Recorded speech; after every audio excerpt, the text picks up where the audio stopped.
Bob Varley had harassed me for a few years about wanting to do a show. Bob had done a cable access show when he lived in Massachusetts that was called World of Mickey, and it was everything you would expect a cable access show to be. And he wanted to do something like that with the DIS. At that time, we didn't have the resources, the technology, or the money to do a video production. So, it was kind of out of the question. And then, podcasting was becoming very popular.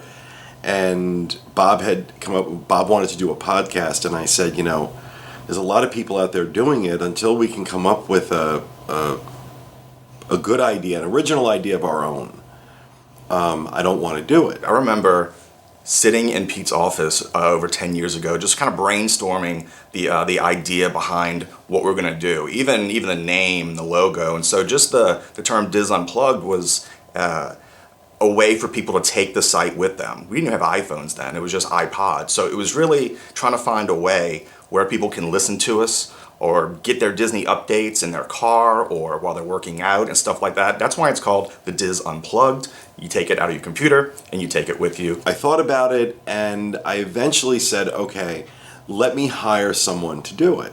I never wanted to be on mic, scared to death to be on mic. And so we tried to think of all these ways we can have a podcast without us. And for those of you who've been listening and watching since the beginning, we did this version where someone else was reading the scripts and we were writing stuff and we were recording them separate and they were being plugged in. And it was just awful. It was just atrocious. Just the audience didn't respond to it. Pete says, well, we're going to stop doing that and we're going to start recording a show. And we're all going to be on the show and it's going to be in my house.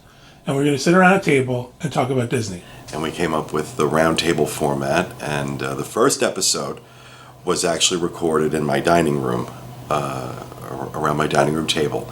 So there's an echo in the room, and there was also a lot of nervousness too. I also remember thinking, oh, this is going to be great, for the 5 people who are going to listen to us, who we already know, Pete's mom is going to listen to us. I thought there was no one listening. I thought we were just doing this for nobody. The first episode was one of the most nerve-wracking experiences of my life. I will never forget it. Scared to death from that first show, and then remembering when we started getting emails coming in, and it was just unreal that people were actually listening to us. And I remember we got an email from a man who was an overnight trucker in Scotland.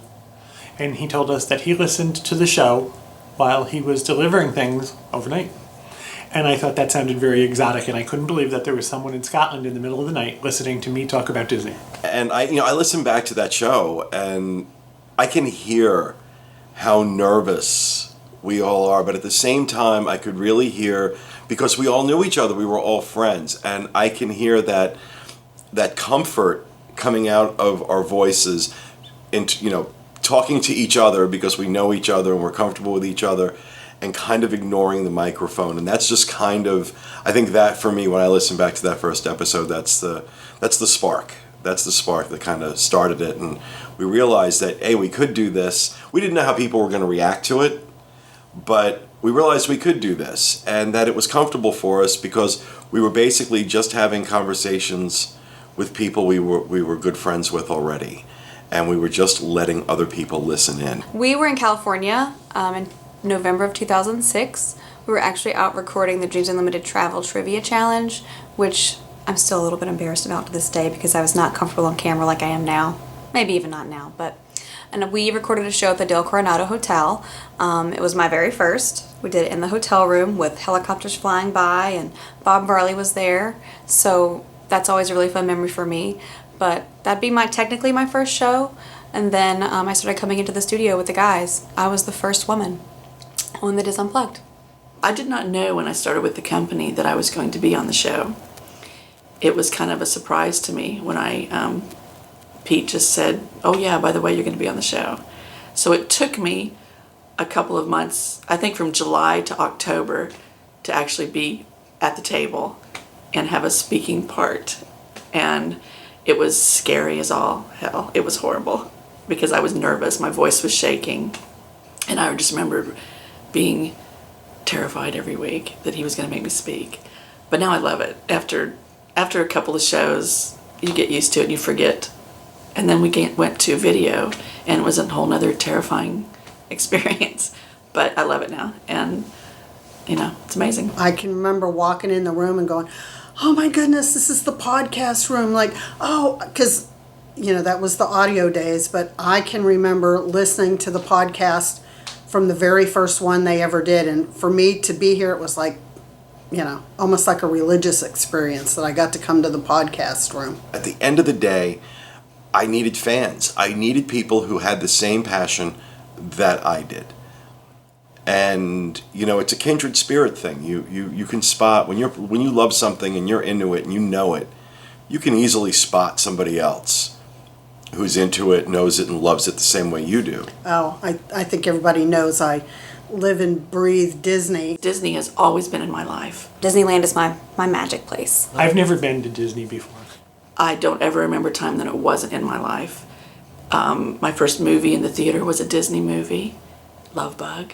It changed my life, and I don't mean to make that sound overly dramatic. It's all about now helping others get here. I really want people to experience this place that I fell in love with. When my daughter went to move back to Pennsylvania, I'm like, Chrissy, you're leaving Disney. And she goes, Mom, it's not all about Disney. But in my world, it is all about Disney, because if I'm not selling travel or talking about it on the podcast, you can always find me in a theme park. It's I think 13 years now, and it still hasn't gotten old. I don't know what I did before I found Disney. My great-grandmother used to live in Florida, and we would come to visit her every year, and we'd save up all of our cans and plastic bottles and all that and count them out and go to the recycling place in my town. And my mom always said we had to have $50 saved up, and then we could go on a trip to Disney. And we'd drive down and come visit Nana, and then we would go to Disney for a day, or Universal for a day. And so it's kind of always been there for me. Disney's just always been so important, from the movies to then coming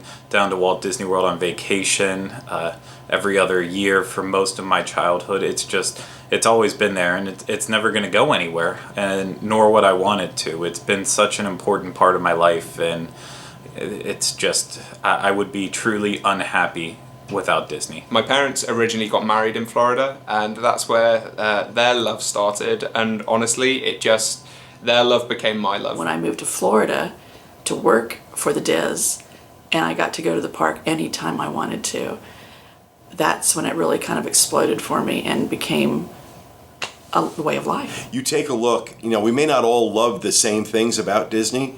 There are different aspects of Disney that we all love, but it's all passion, it's all raw passion. And all people who wanted to do something with that passion and never ever thought that they would be able to do it for a living. Pete took a chance on me when nobody was taking a chance on me and let me do what I love, which is make videos. He put a camera in my hand and a computer at my fingertips and has just kind of let me be as creative as I can. And he pushes me to do that more and more every day. And the audience, the listeners, the viewers, all of you, your feedback and all that stuff has just made me, I don't know, reach further and do better and try and make some great stuff here. And I hope to keep doing that in the future. Honestly, every step of the way, I never thought I'd be where I am now. And even now, I have to pinch myself sometimes. The list of things that I have gotten to experience through this podcast, there's not enough time. Really and truly through the podcast, I've seen the world. I've been to London, Paris, all over Italy, sailed the Caribbean, Alaska, Hawaii, all over the United States, all through this show. Places I never thought or imagined I would ever get to go. And some of them I've gotten to do more than once. And the people that I've met, it's amazing when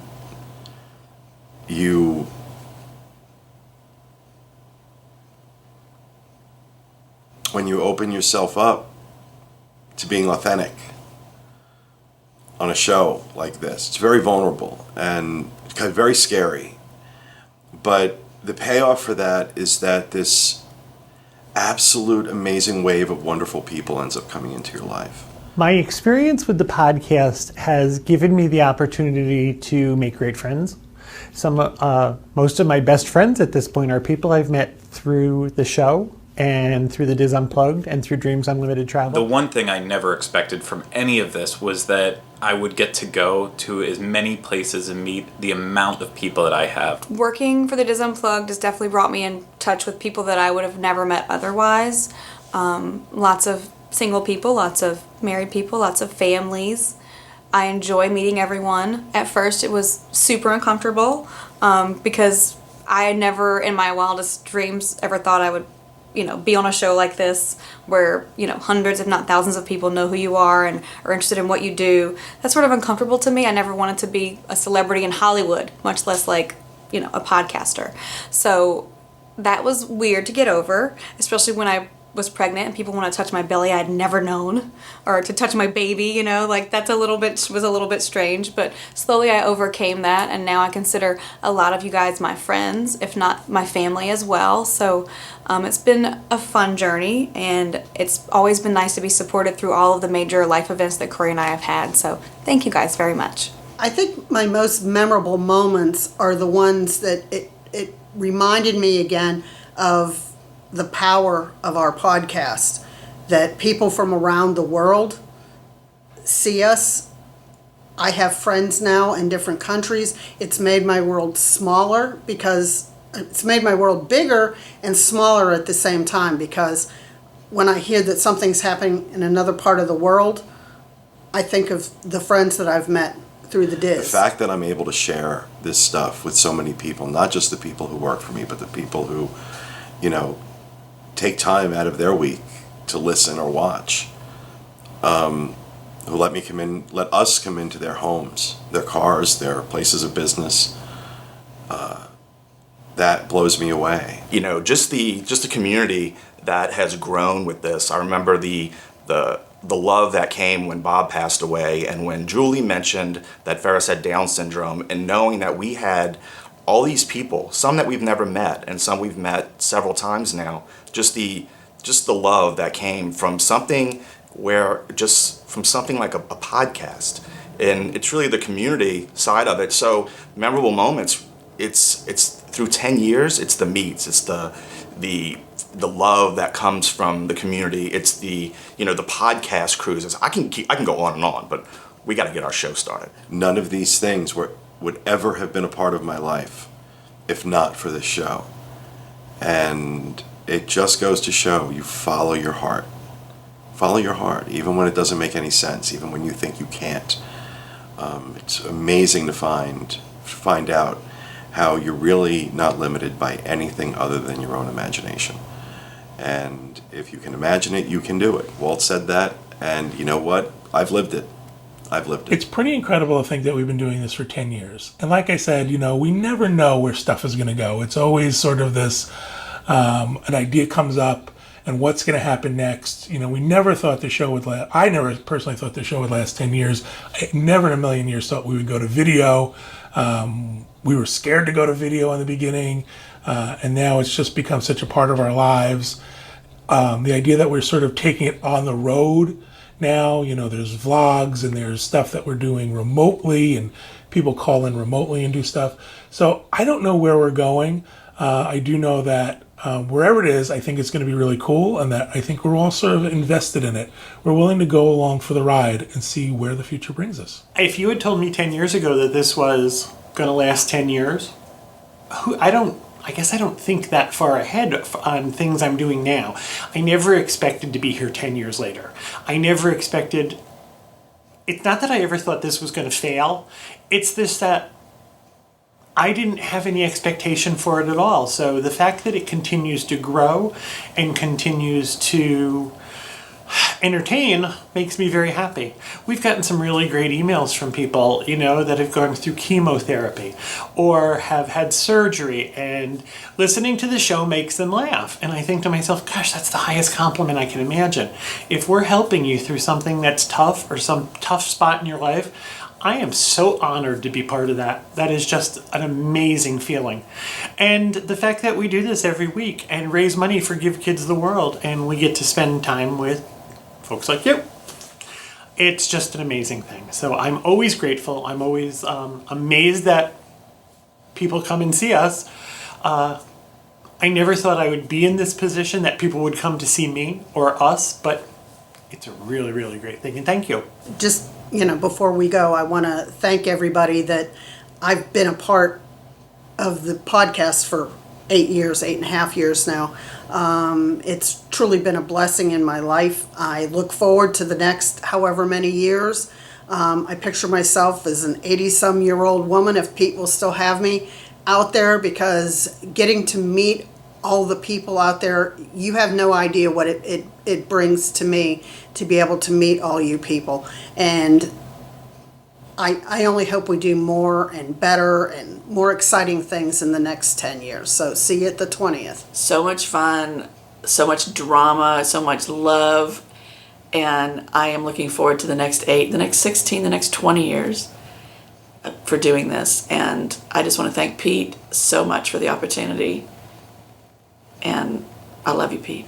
No telling where we're going to be in the future. We didn't have, like I said, we didn't have iPhones when we started doing this, so no telling. It might be like virtual reality. We might be walking around the park, and you might have little virtual podcast members walking with you. Let's hope not. There's so many new things that we can do, so many new people to reach, and I just want to make sure that everything that we do in the future, we keep making it just as good as it's always been, if not better, and we keep making people happy, because at the end of the day, that's the best part of all of this. I wake up every day and come to work, and I really do mean this. I've had amazing jobs in the past, but this is without a doubt the best thing I have ever done in my life. I absolutely love my job, and I know there's not many people out there that can say that. And I know we're celebrating 10 years, and I've only been here for a few of them, but I look forward to the next 10. Honestly, bring them on. And I'll be here for all of them, because I'm not going anywhere. I really do want to thank everybody over the last 10 years who've listened and watched our show, who've come out and supported our events and sent gifts and cards and notes and emails of support. When Bob passed away, we always talk about that, the amazing outpouring of support that we got. You've changed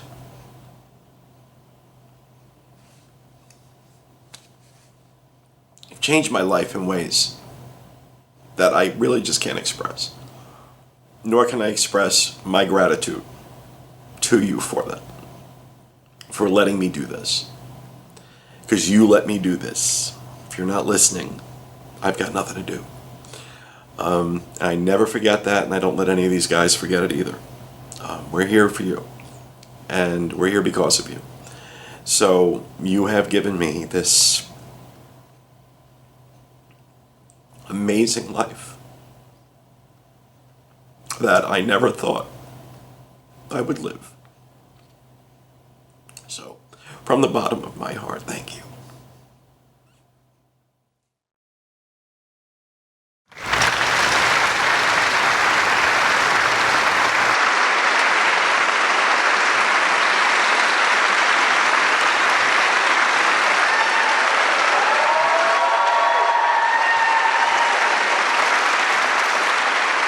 Thank you so much.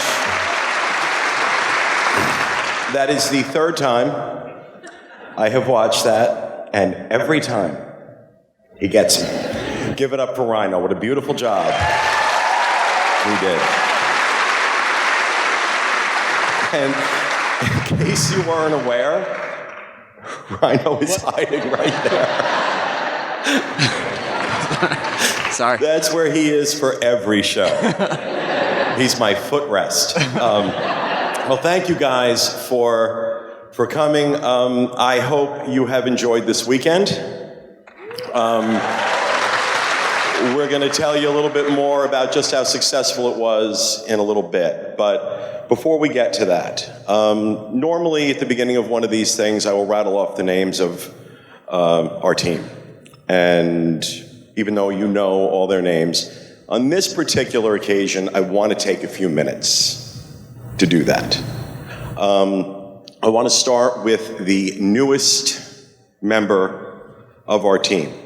It is extremely difficult to get a job here, as some of you know. And it's even more difficult to fit in with this group. It's an eclectic group. He fit in better and quicker than I think anyone that has come to join our team. He was just like a perfect fit. And he has brought so much in just a short time, so much energy and creativity into the studio and into what we're producing right now. And I am so happy to have him. Oliver Green.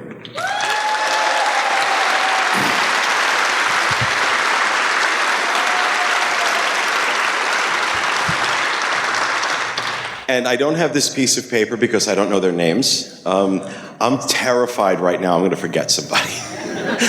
So I just had to jot some things down.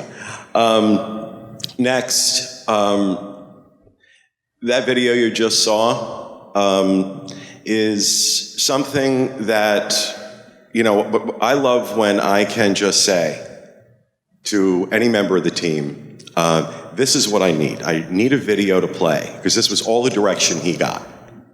I need a video to play at the beginning of our 10th anniversary show. And I said, you can do whatever you want. Because I trust him. There's a reason I trust him. His creativity is amazing.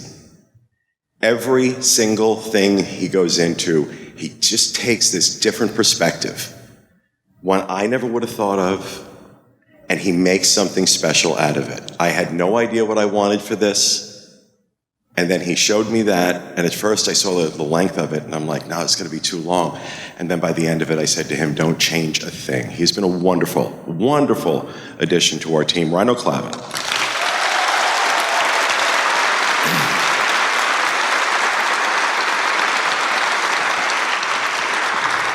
Under extraordinary circumstances last October, Craig needed to step into a job that was defined and created by someone else. That's not easy to do.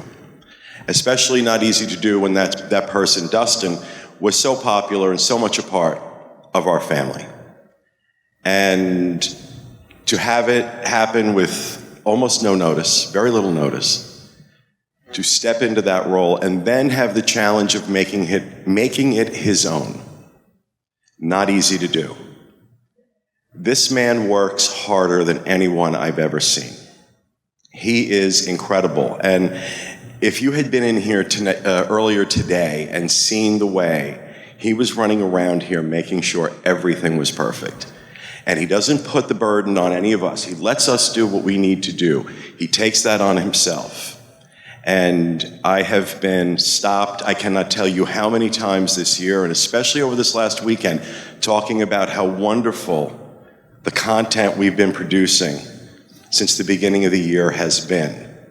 And so much of that is due to the incredible work done by my producer, Craig Williams.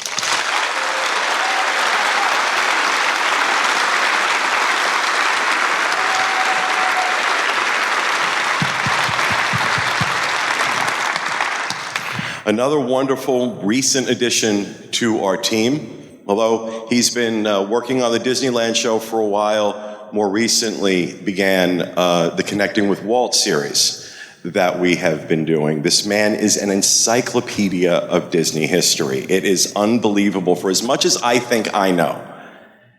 5 minutes with Michael, and it's like, wow, really? I thought I knew. But, and Connecting with Walt, of course, has been a great success. A lot of people are really enjoying it. So please join me in welcoming Mr. Michael Bowling.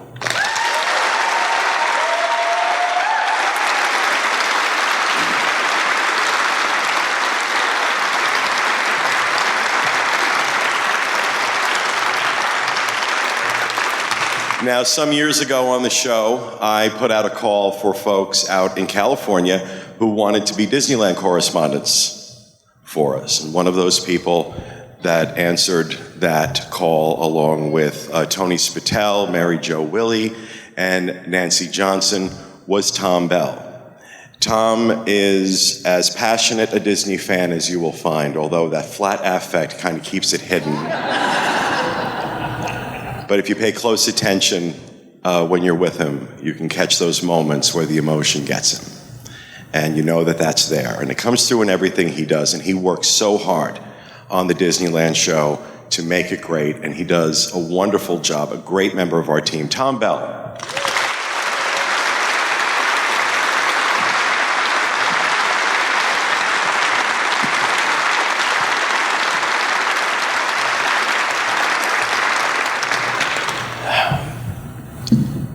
There are things that happen, horrible, awful things that happen in our lives, yet something wonderful can come from it. When Bob Varley passed away, it was heartbreaking for all of us.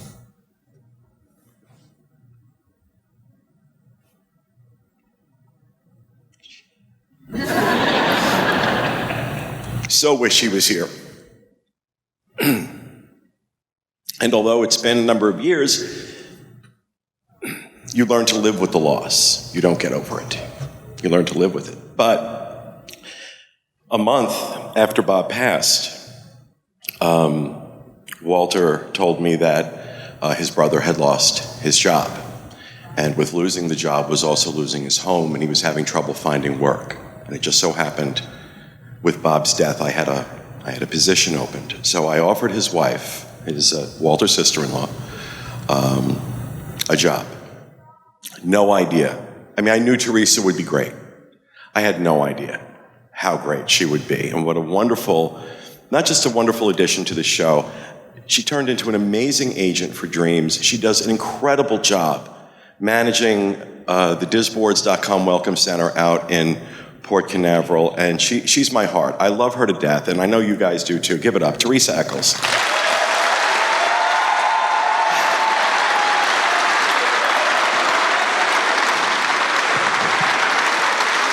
I knew she was not just going to walk out on stage.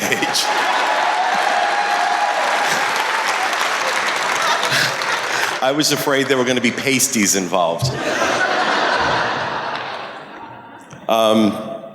Next person I want to introduce is someone who always reminds me, no matter what, remain a fan. It's easy to get jaded when you do this for a living, especially with the business aspect of it. It can be really challenging. No matter what goes on, this woman never, ever, ever loses that fan passion. She brings it into the show every time she's on it, and just gives that, always looks at the good side, always looks at what's good about Disney, always reaches for that no matter what the situation is, without being sappy and without being overly emotional about it. She just, that genuine love for Disney just comes out in everything she does. Kathy Whirling.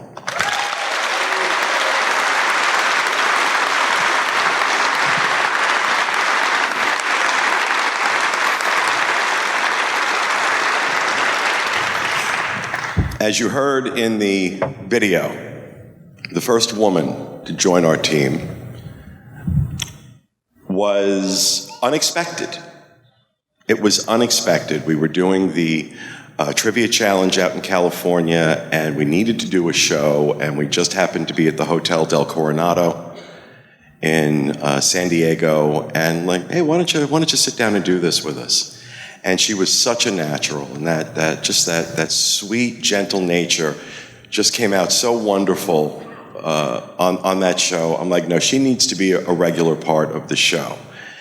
And if any of you follow her on Facebook or friends with her on Facebook, you may have noticed recently she posted some photos from when her and Corey got married.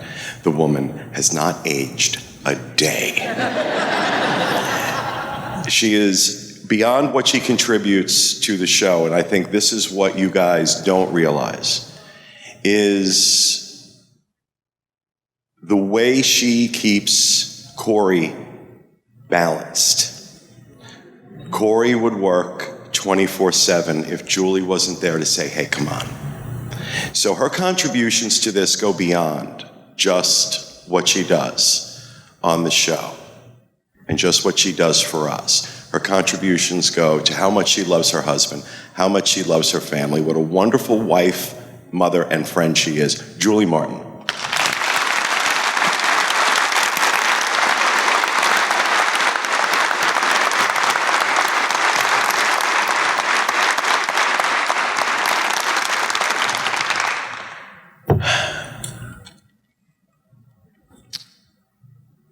For the last almost 15 years, it'll be 15 years in October, that Corey started working with me. And this was one of the circumstances where you meet somebody and you just know. You just know. I had a bunch of people to interview that day. Corey was right in the middle of those interviews, and I felt sorry for everybody who came after him because my mind was made up. As a matter of fact, for the second day of interviews, I sent somebody else to do them because I didn't need to be bothered. And when I'm right, I'm right. Not only does he do a magnificent job managing the site, giving us a look and a design. He's a brilliant, brilliant, world-class designer. But you all know my personal story. I've shared it on the show.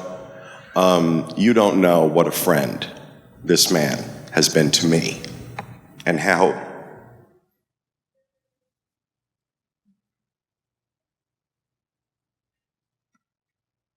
he has stood by and what he's had to put up with, and he's still here, and that's the best definition of a friend. Corey Martin.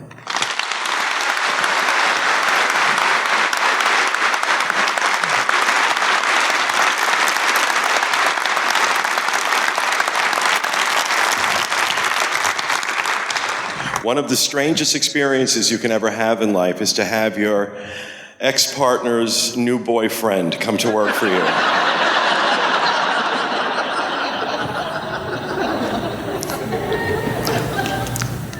And I am so glad John has great taste. You know, I liked Kevin from the beginning. I think because it's a kindred spirit.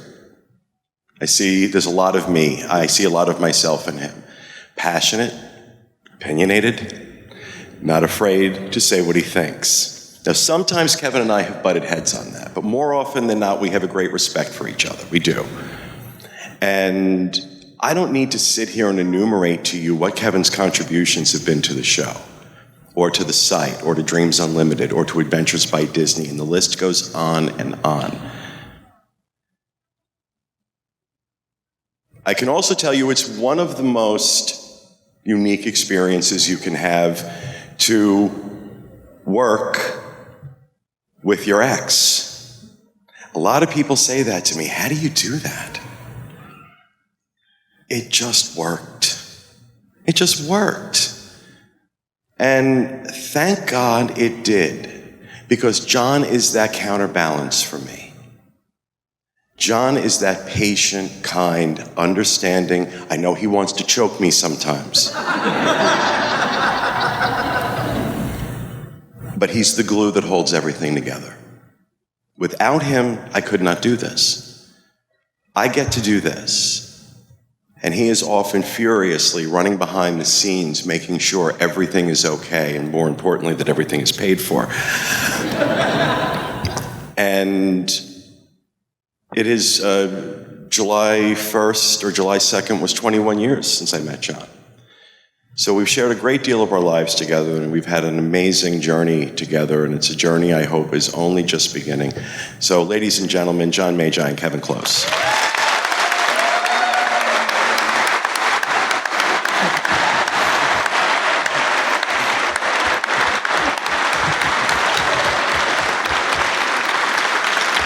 Of course, we have to have props.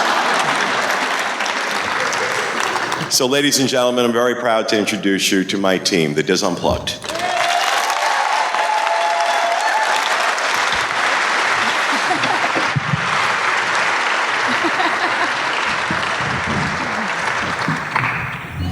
Surprise. That is a long walk.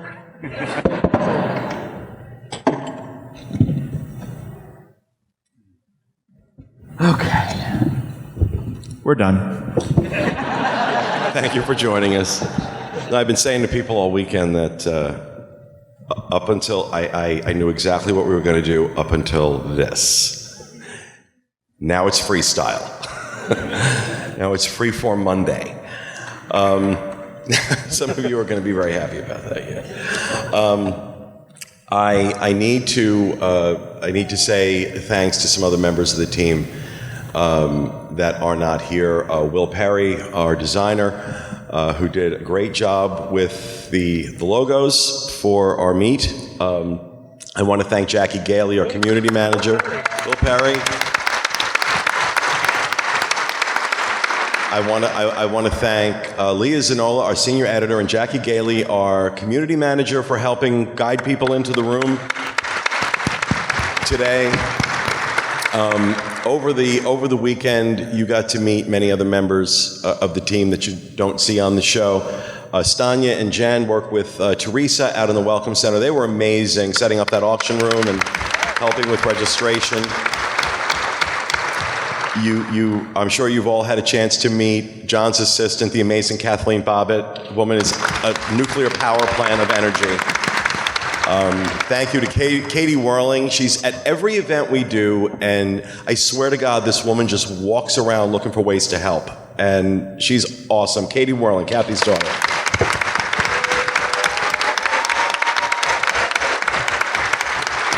And I also want to make sure we say a special thank you to some of the folks from the New England meet, Kristen and David Moffitt, Tara and Derek DeBona, who helped out so much, especially yesterday, in getting that auction room wrapped up fast because we had to turn that room over, and for doing an amazing job with the scavenger hunt. I heard such great things about that scavenger hunt, so thank you to you guys as well. I also want to say thank you to Monet from, is Monet here from Give Kids the World? There she is, our rep from Give Kids the World, Monet.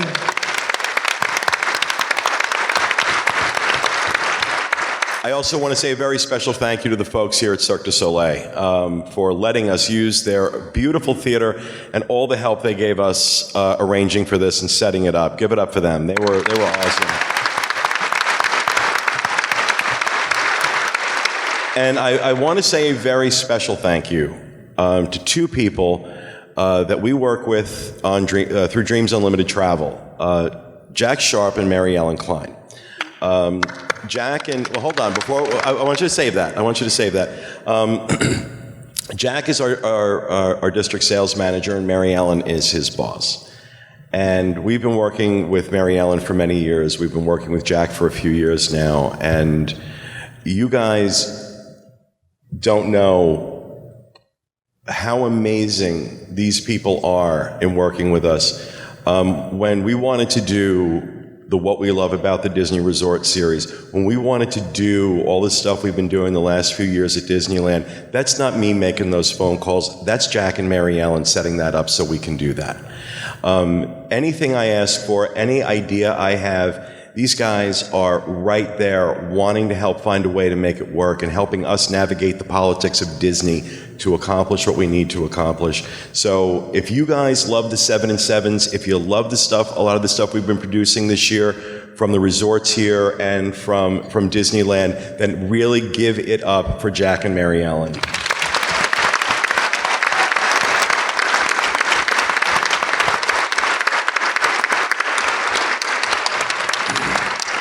So, how are you?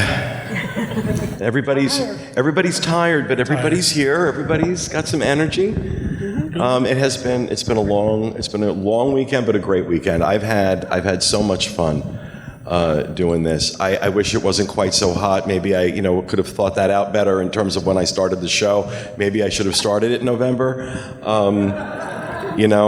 But it is what it is.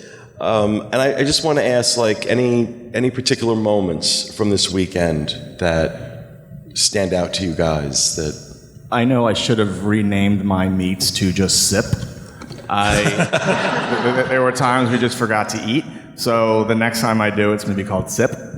And that's it, just Sip. No, but we had a great time. Thanks for everyone that came out. We had I know I had a great time.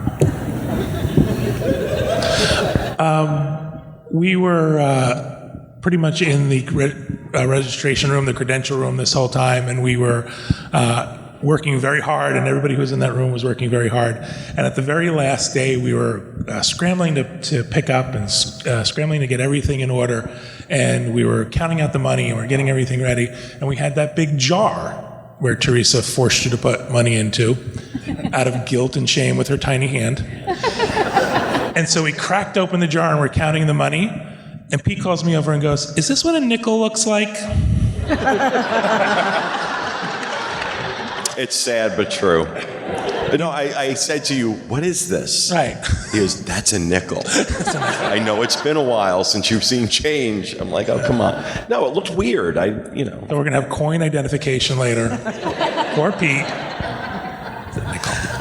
I got to tell you, I had, first of all, the generosity of you folks is amazing. Come on, now you can do better than that.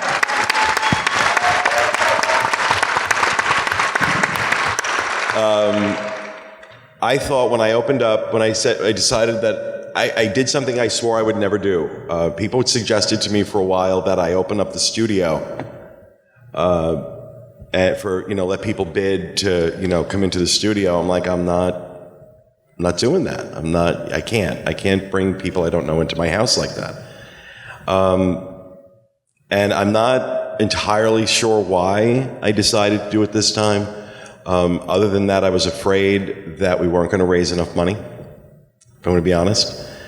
And I really wanted this to do well, and I wanted to do everything I could do. And I think part of it for me this weekend has been about making sure I step outside my comfort zone.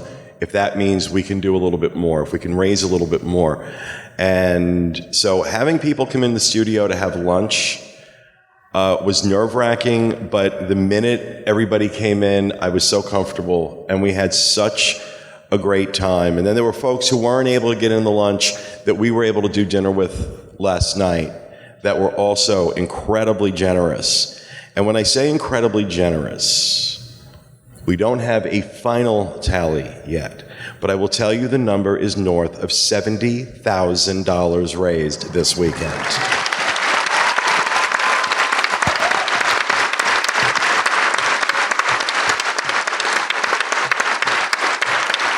And that is because you guys will come out and you guys will be so generous and you guys will support us in this, and you have been doing this for years now, and I'm happy to say that we, with this event, have crossed the threshold of $400,000 raised for Give Kids the World.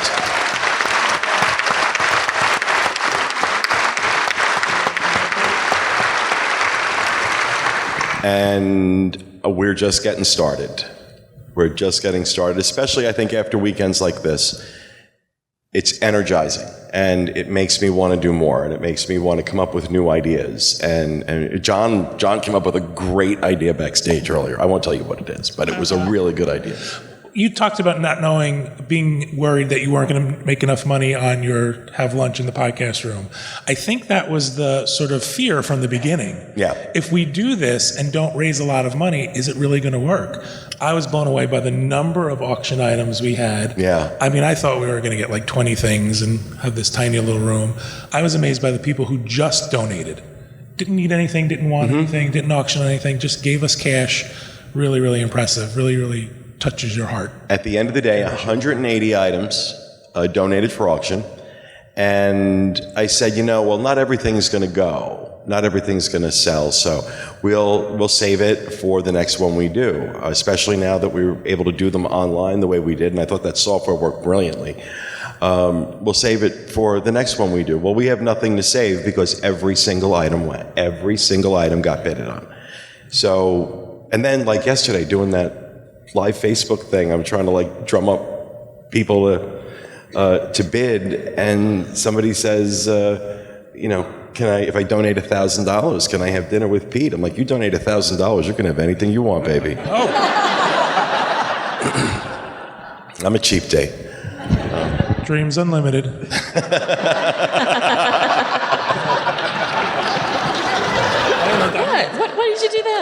$1,000 for him. Come on. Someone gave me $100 just to slap you with the tiny hand.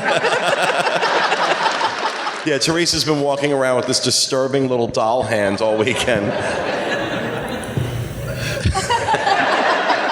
What's your favorite moment from the weekend? My favorite moment was at 5 o'clock when Pete said shut the auction down, and I couldn't because so many bids were coming in. It filled up my screen. Yeah, every time a bid would come in, we'd get a notification up on the screen, and at 5 o'clock, it was like the computer malfunctioned, and it was just all this stuff. It was scary. It was scary, but fun.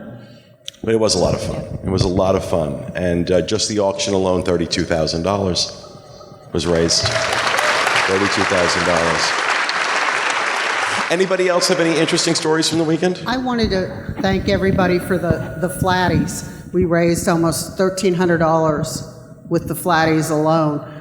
It was my therapy, and it also helped, the charity. But Katie and I had a few fusses along the way, but we had some family bonding moments making the flatties.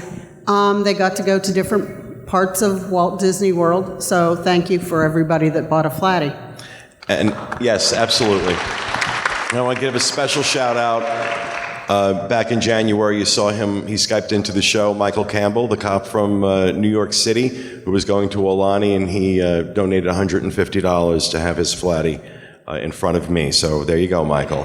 And we have Justine and her dance group, which is Dream, Believe, and Dance. So she also donated $150. And we had some people who donated at the $75 level, but I purposely made the flatties $10 because Pete, when he started this, it was the power of 10. If you could get 10 people to give $10, and I just made them $10 this time. So look forward to seeing them at other events. Awesome. I think that I met a lot of new people at this meet, people I've never met before, which I thought was a lot of fun. I had a great time at the SIP. The gulp. After the first one, the people that were with us at the end, I was like, look, I'm hungry and I have to pee. Let's go. I think next time I want to do shopping with Julie because I would have liked... Look at her husband's face. But Nicole Mancini is not invited. She'll spend way too much money. No, just teasing. We need to eat more next time, I will say. And I made everyone eat in China before we got too far into Epcot because Rhino and Oliver had already gotten some of our sip and snackers really drunk. They're good at that. But yeah, I think a shopping event would be so much fun. We could do Disney Springs one day, maybe the World Showcase another day. Which, by the way, we're not making an official announcement, but I will let everybody know that the DIS turns 20 years old on June 1st. Wow. Of next year. And we will be doing another thing along these lines. So I promise we'll have registration opened really early for that. I promise. But what about you guys? Craig's trying to give me a sign here. No? You have nothing to say? They had no fun. I think like every other show. No, of course I always have stuff to say. Right now, I would say if you're not currently talking at the table, please do not play with your mics, as people do not want to listen to the sound of that as other people are talking. With that out of the way, of course.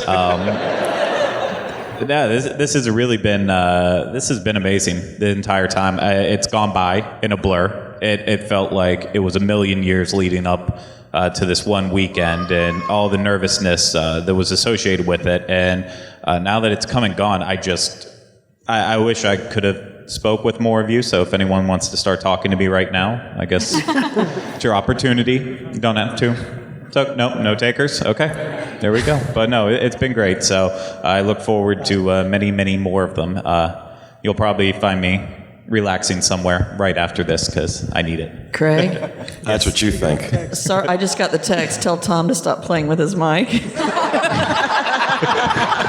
Well, Mike is code for something else. We have to tell him all the time. He's used to recording by himself. Oliver, this was your first time doing one of these events, and it's been funny because Oliver, every time we go into the theme parks or anything and he gets recognized or stopped, he's like, oh my God, that's so wild.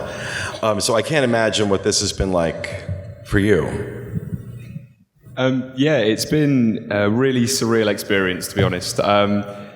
Everyone on the team warned me. They're like, yeah, it's really interesting. All these people come up to you and they want to take your photo. And I didn't think anyone would want their photo with me. I've only been here a few weeks. And it was terrifying. It really was. But at the same time, it was so rewarding because I got to see the people that are actually watching the stuff that we make. And, up until this point, you were just people that commented on the videos. And now you're people, I can put faces to names. And I've made so many friends. And this it's been so rewarding for me. It's absolutely amazing just knowing that there's people out there that actually want to travel and come and see us and spend time with us. And thank you, honestly, thank all of you, because it's been amazing for me. It really has. Are you chuffed? I'm chuffed to bits. I'm afraid to ask what that means. How about you, Rhino? How was your weekend? It was a good weekend. It was exhausting. I feel like it's like kind of what Oliver said, or Craig said, I don't know, one of these two said it, about I always think it's going to be a couple of people, who cares, about what I do, and it's just overwhelming when you get this group of people that they're so nice, and they're so friendly, and they say such good things about the things that I think are just garbage when I do them, so it's always nice to have people come up to you and excuse me. The next meet we have is therapy for Rhino. Well, that's the second time he's touched me. That's 2 episodes in a row he's been touching me now, so watch out. But it's been an amazing thing. Oliver and I had a great experience yesterday with a bunch of folks at Epcot, as Julie said, and I lost Tom on Saturday, so that was fun. And it's just everybody's generosity. I just didn't think people were going to come here and give as much as they did. And I don't mean that in a negative way. Every second I've been blown away by, we have another meet and they're like, here's more money, here's more money, here's more money. And it's astounding to me that you guys are that generous all around, and you're not weirdos, so that's good too. Most of you. Wait, some of them are. We did that show about Orlando. And afterwards, we all kind of were a little bit worried. Did we go too far? Did we step over the line? Did we offend people? Have we turned people away? I think every one of you said how much you appreciated it, and that meant the world to me. The support meant the world to us. It really did. So thank you. Tom and Michael, you're very quiet. How was your weekend? A fantastic time. This was this was for Craig and myself, the first Connecting with Walt live event. We had a fantastic time. I want to thank everybody who joined us, and it's remarkable what little shade there is in the Magic Kingdom mid-afternoon as we outrun the 3 o'clock parade down Main Street. When Pete and I first talked about an idea of a history show, we talked about the format and the talent that would be on it and the purpose of the show, its mission. One of the things I really wanted to do was, for the generations that did not grow up with Walt, for whom he's a name at the beginning of a film or he's a statue in a park, I really wanted them to understand where all of what we're enjoying derived from. And it really, really made me feel good when I had so many families come up to me with their youngsters or young teens and tell me that this is a show they listen to as a family. and how the youngsters are inspired by Walt and what he has done. And I really found that moving, that the stories we share are now inspiring families and bringing them together, just as the DIS, has brought us all together and brought so many people together. So this weekend just really meant a lot to me to hear that and to know that the original mission of the DIS, is being carried out, through our show, Connecting with Walt. So thank you.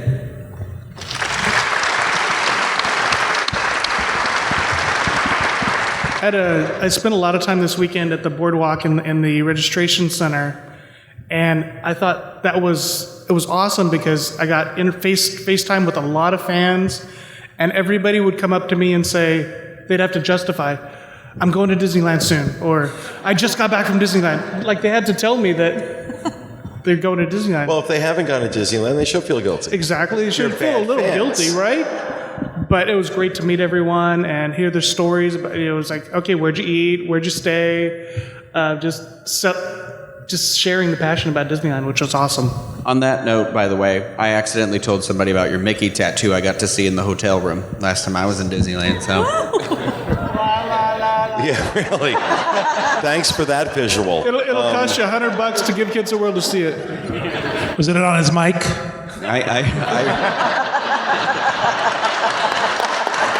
No comment. All right, this is a good point in the show. I haven't seen this. Craig has. I guess some folks have put together a little video that we're going to play. If we're ready, I'm going to go ahead and play it.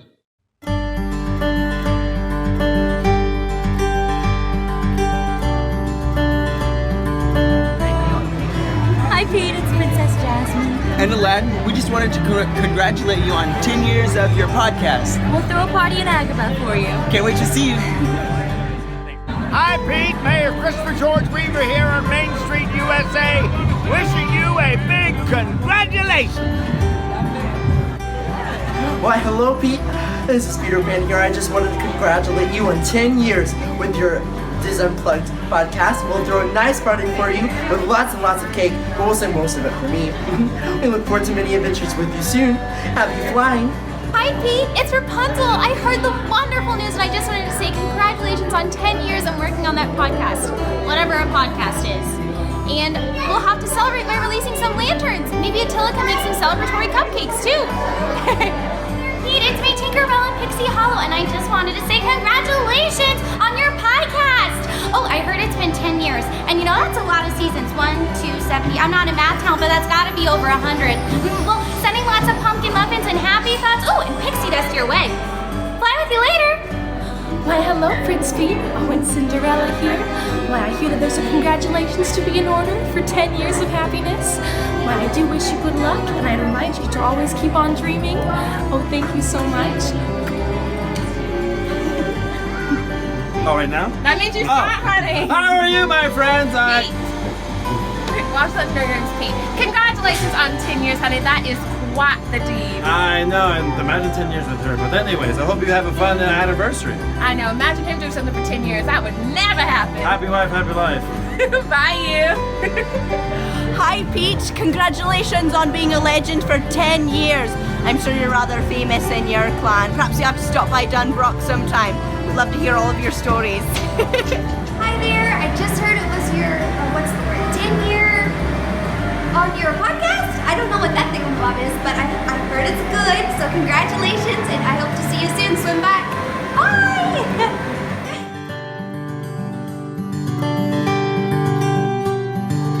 Congratulations!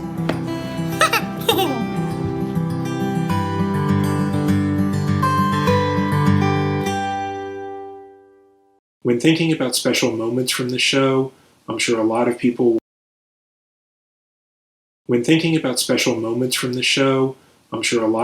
will probably mention times that made them laugh. But I think if you can make your audience cry, you've connected with them on a far deeper level. And I'm not ashamed to admit that the podcast has gotten to me on that level plenty of times.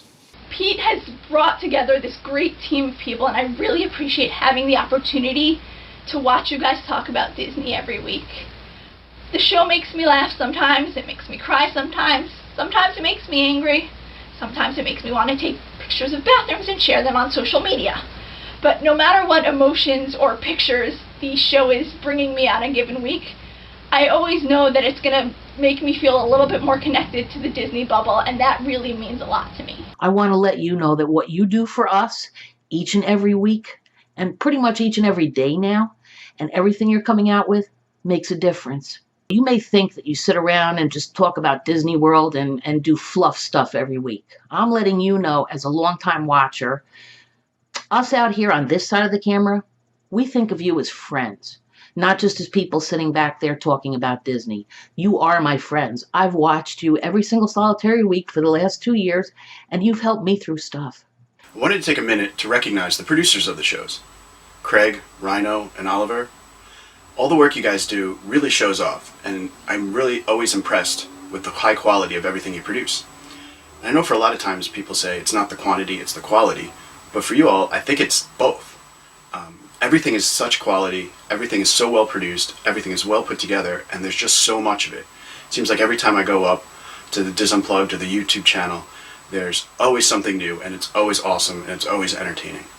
A big thank you to all of you for all that you do, all of the website content, all of the video, podcast, everything that we all love so much.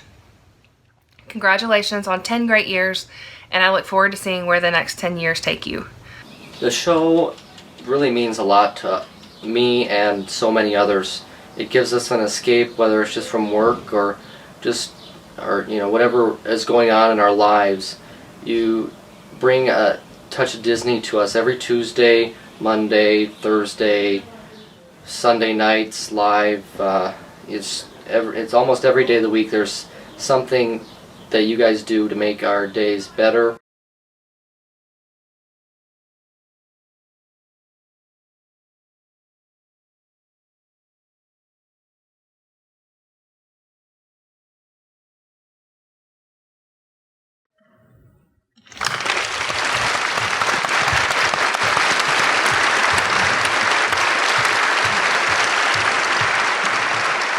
That's very nice, guys. Thank you so much for that. I want to say, too, this is a lot of folks who couldn't make it to the meet. These are a lot of the folks who post on the boards who are not here. Some of you are, but it was really nice to see some faces who couldn't make it. So that was a nice treat. Tired of crying. No, it's been an emotional weekend. I think for anybody, when you get to the anniversary of something, it's a very reflective thing. And, the number of people that have asked us this week, what do we think this will be in 10 years? I never thought it would be this 10 years ago, so I don't want to limit myself by my lack of imagination today. So I have no idea where it'll go 10 years from now.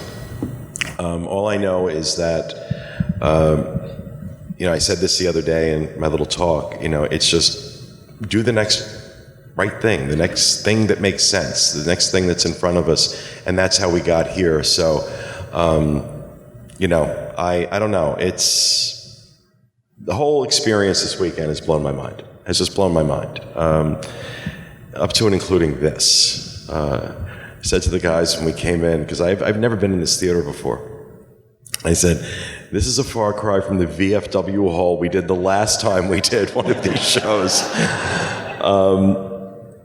But I do want to just take a few minutes and ask everybody to share some of their favorite moments from the last 10 years. And why don't we start with you, Kathy? I think just getting to meet the people and getting to go to the different places for the Give Kids the World meet. I can remember when we first were told that we were going to Nova Scotia, Teresa and I looked at each other like, really? Nova Scotia? And those people ended up, they're like part of my family now. Being able to go to Massachusetts and being able to show Katie where I grew up as a kid, all because of Disney. And when I moved here to Florida, I had no friends, I had no family down here. And I thought I was going to have a quieter, simpler life. And somehow or other, this all happened. I wouldn't trade a moment of it to get to meet so many wonderful people from around the world that, now today, this last weekend, I got to put faces to names. I don't know how you put that into words, how appreciative I am of that. The blessings that we've all gotten through the podcast and through Disney. I spent many, many years, couldn't understand why people like Disney. And now look at me. I'm here with, hundreds of my friends that love Disney. It doesn't get better than that. Amen. How about you, Julie? This is hard because we talk about this a lot, but I thought it couldn't have to do with me. So, Judas for Tanner will by far always be funny to me. Teresa's accidental cursing.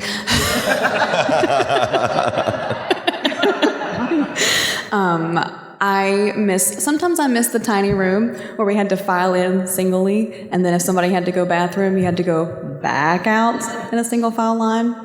But bringing Ferris to the show when he was a baby is always by far fun. People didn't know he was there unless he made noise. I would feed him and hold him, and that was always a fun memory. But of course, meeting all of you, like I said in the video, I never thought I'd meet this many people from all over the world, like Kathy said. It makes your world bigger yet smaller. I really like that quote. I'm stealing it. But I guess that's it for me. How about you, T? Yeah, I'm coming to you. Okay.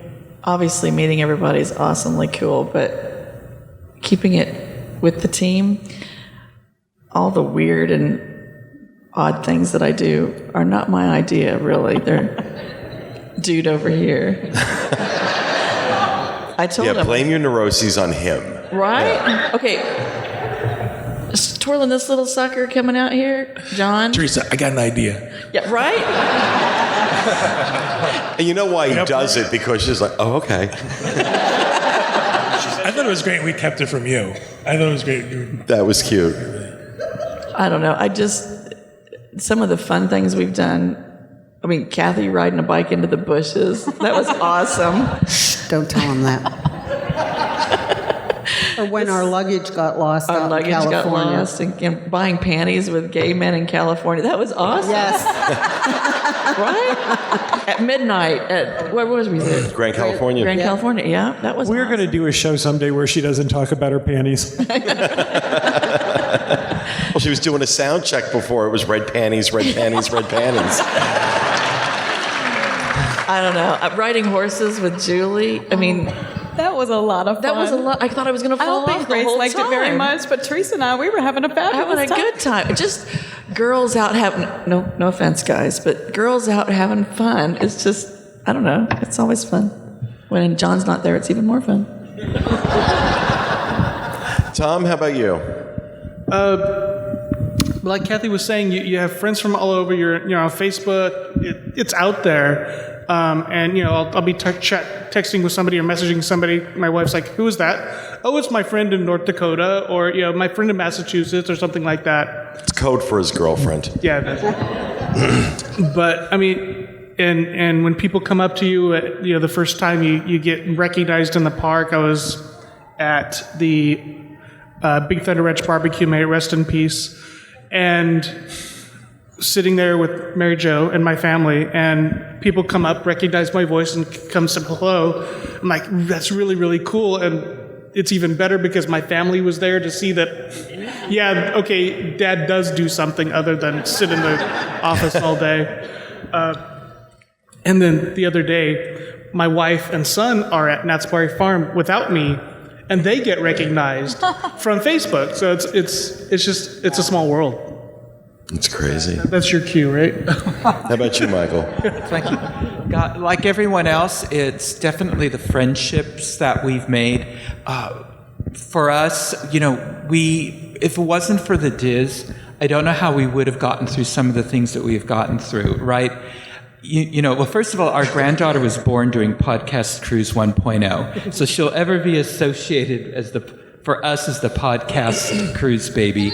But then when Carol, was diagnosed with her severe health issues, it was really the DIS that got us through that in many ways. I don't know if we would have gotten through all that as well if it wasn't for all of you. And now that I've been hit with a few little health issues, the support that you've all given me has been wonderful.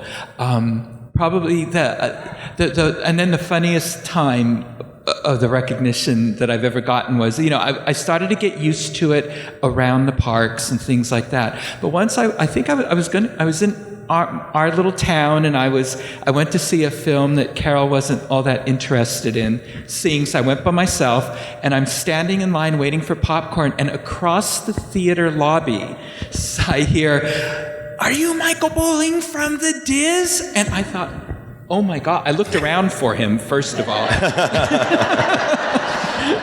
Because it was totally out of the element. I wasn't in a theme park. I wasn't at a DIS event. And I immediately started looking for a button in my pocket to try to give to them. And the person since then, she and her husband have become dear friends of ours. But that was a very surreal moment to realize that people really did listen to the shows. Yeah.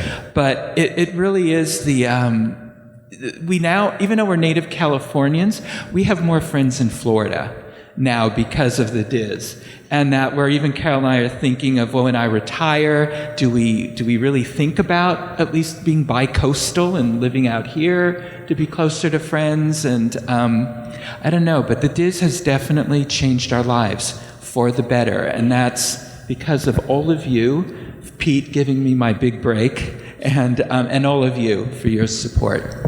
Okay, can I say something real quick? Yeah. One time in a bathroom stall. So Corey. I get to follow a bathroom stall? And someone, none of you, I promise it was none of you. Does this involve your little hand? No, I had a little hand. Someone struck up a conversation in the next stall about the DIS and how much they enjoyed it. It was the most awkward moment. Right? Yeah, I would guess any conversation between bathroom stalls is going to be awkward. Well, you didn't recognize Tom's voice? So let me see.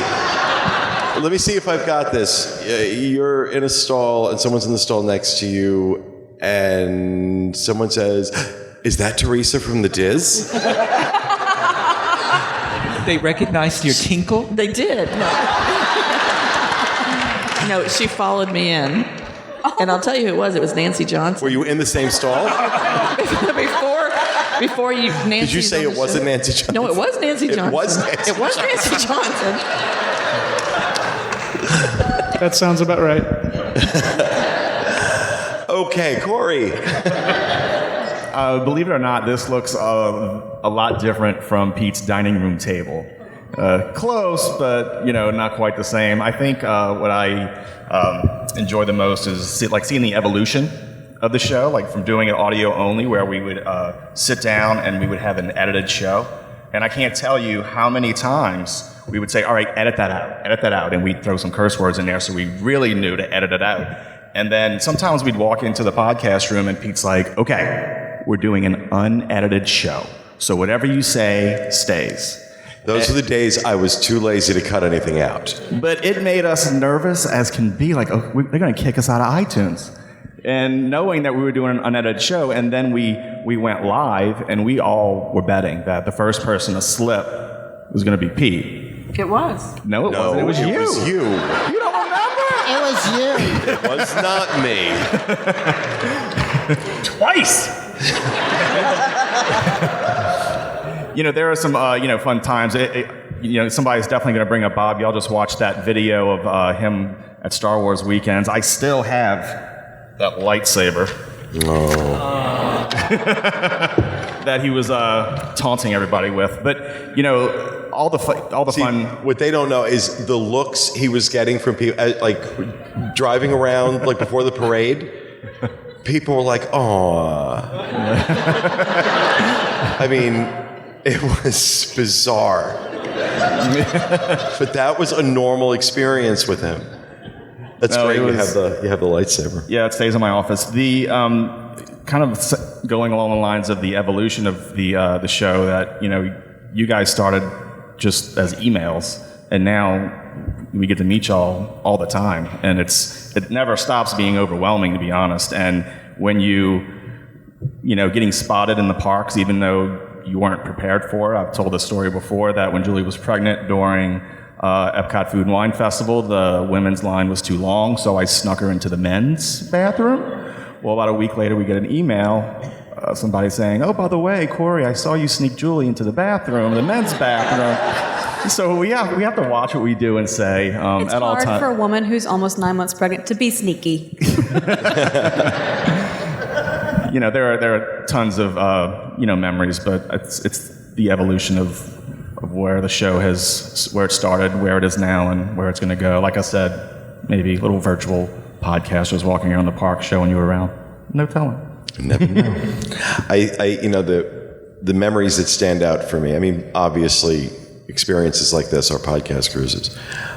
But the memories that always stand out for me are the ones when we're recording and somebody says something and you just kind of laugh for the next 2 days. Here's your rocket bar, you fat cow. And Costa Guadamexa Rico. These were, moments like that, those moments when, and that's what I love, especially working with John and Kevin, because they are two people that can absolutely deliver a line and just give you that belly laugh like very few other people can.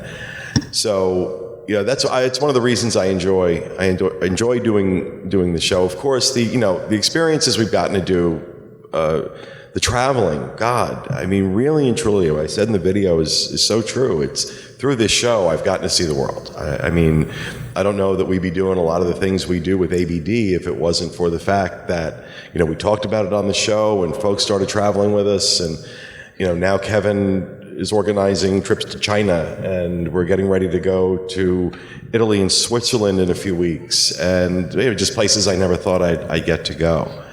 And all through this. So is too many to count. But how about you, Kevin? I think it's the evolution of life, and I don't mean to sound like Neil deGrasse Tyson. I just mean it's that there's a young lady here named Lakin. Lakin, are you here? She's right there. She was tiny, and look at her now. What's happened is we've grown together, and I think it's the laughs. Not to sound like Barbara Streisand, but it's the laughter you'll remember. But I also think it's the sadness and the life events that we share. And we hear from you about your life events. And I think to myself, I never had a job like that. I knew those people who sat around me that I barely liked. I get to watch all of you evolve with us, and I think that's absolutely amazing. We also get to travel. We get to go places that Pete just said, I never thought I would get to go. I got to see the Statue of David, and I just stood there thunderstruck because I thought, I've thought about this all my life. I just never thought I'd get here. So I wish I had something funnier to say, but I think it's the fact that you're willing to share your lives with us. That's what I think is the coolest part of this job. So that's it. How about you, John? Well, first of all, I really wish I had a bathroom story, because everybody else on the panel seems to have bathroom stories. Now you've got a few hundred people going to follow you into the bathroom now. At your own risk.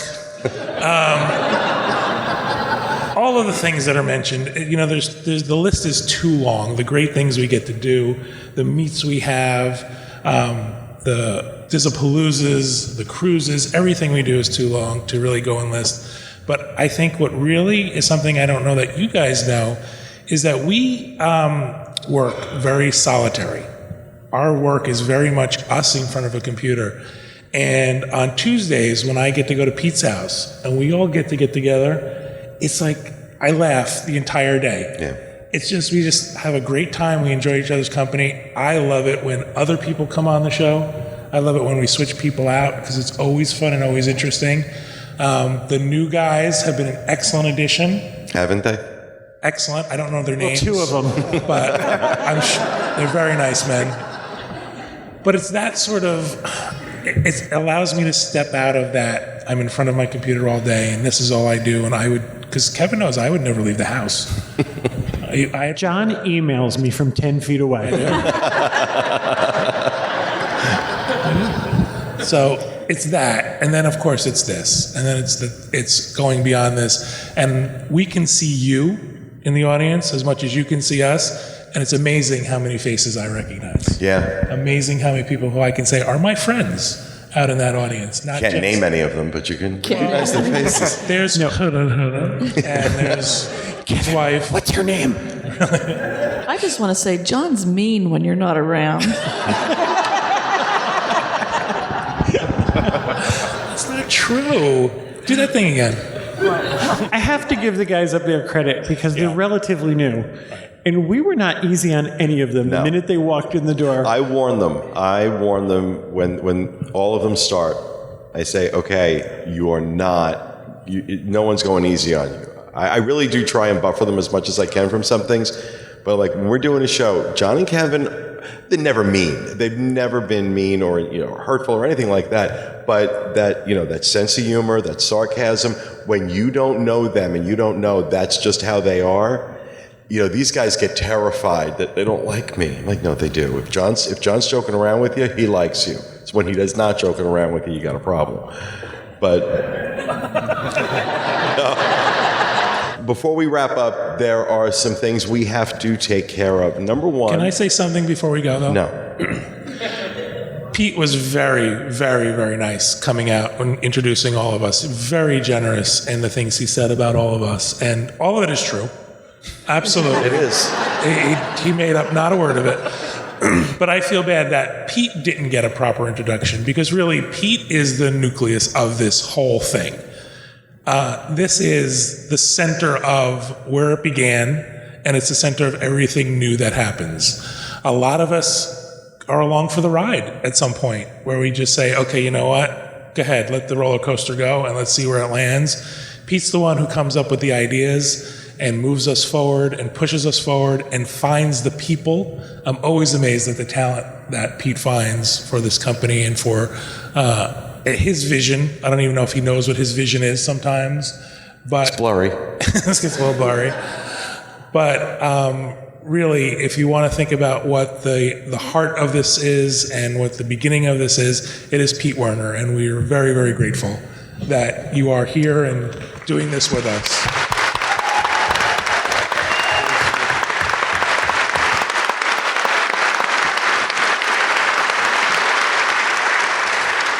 Pete talked about this before, and if he thought it was tough, you should have seen it from my side.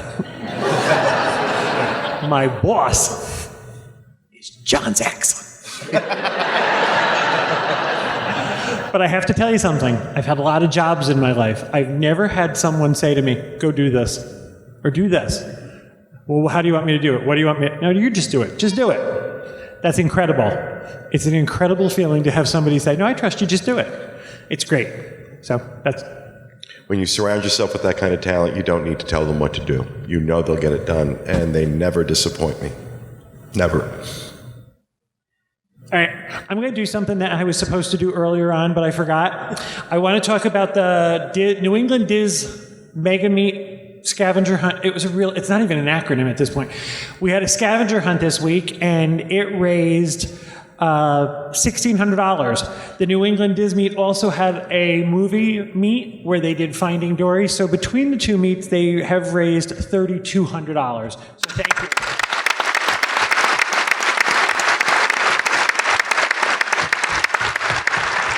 The scavenger hunt was broken up into teams, and I don't know what other teams did, but our team had a little bit of a laissez-faire attitude about it. Like, if we get there, we get there. However, there was a yellow team, and this was like military precision. I think there were 140 tasks that you had to do, and they had completed 160. So, Courtney Haggerty, Daniel Christianberry, Michelle Moody, Debbie Stamey, Jen Stamey, Dina Hempling, Elizabeth Whalen, Gabby Gould, and every team had to elect a leader, and they elected Jen Stamey. Very wise. She was moving. And I'm not even going to tell you what the points were because the points don't matter. They beat everybody else. So congratulations, Yellow Team.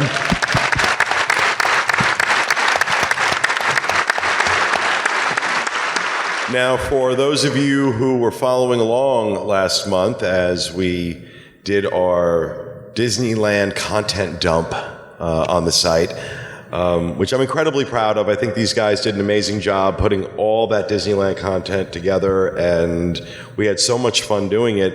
But one of the best parts of this job is getting to give stuff away. And we have 2 trips to Disneyland to give away, to announce. So I'm going to turn that over to Corey.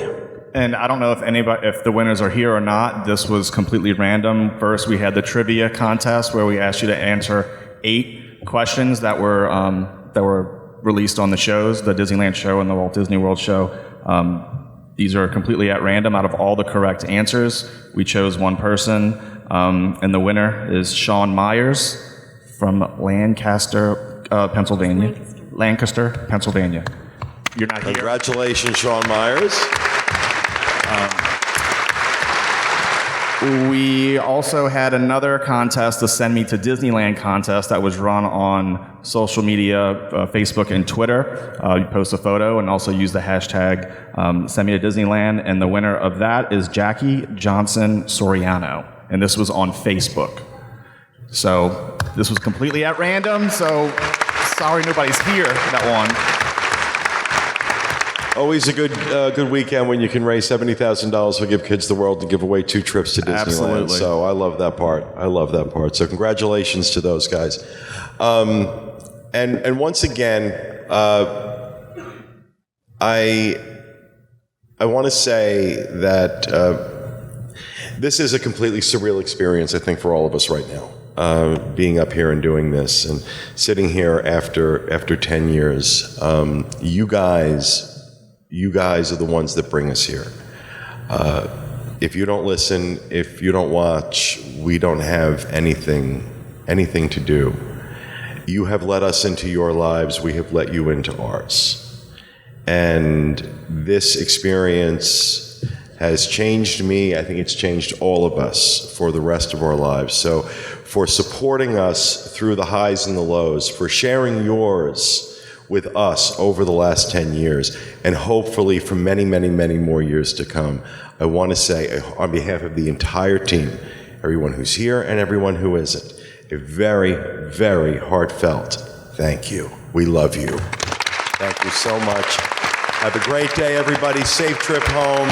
And remember, say it with me together, stay out of the damn lakes. Have a good week, everybody.